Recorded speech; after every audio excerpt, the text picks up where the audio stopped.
કડીમાં સામે આવેલા વિવાદાસ્પદ મામલાને લઈને અનેક વિગતો બહાર આવી રહી છે। આરોપી કરીમ સિપાઈ, જે મૂળ સુરેન્દ્રનગર જિલ્લાના વાણોદ ગામની રહેવાસી છે, કડીમાં ભાડાના મકાનમાં રહેતો હતો।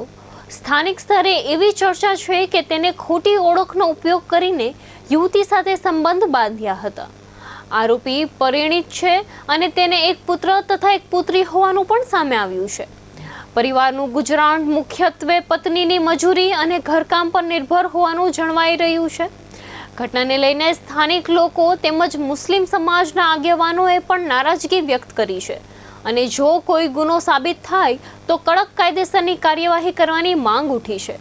સમગ્ર મામલે પોલીસ અને સંબંધિત તંત્ર દ્વારા તપાસ આગળ ધપાવવામાં આવી રહી છે।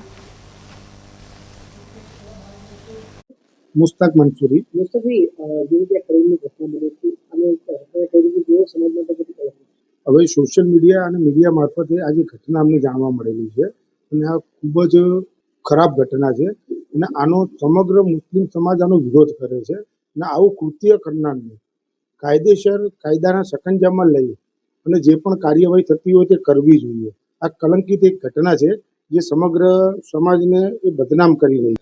આજે ઘટના બની છે અને મારો આખો સમાજ ઉખોડી નાખે છે અને આ ભાઈ જે છે એમાં કડીને નથી, આખું કડી બદનામ થાય છે અને કડીમાં ભાડેથી રહેતા હતા, એમની ઘરવાળી મજૂરી કરે છે, છોકરો બી સારો છે, પણ આ બદમાશી કરી ગયો કોઈને ખબર જ નથી અને અમે સમગ્ર મુસ્લિમ સમાજ આના વિરુદ્ધમાં છે અને પડખે અને વિરુદ્ધમાં છે અને વધુ સજા થાય। અમે તો કહીએ કે આને ઇસ્લામી કાયદા મુજબ સજા થવી।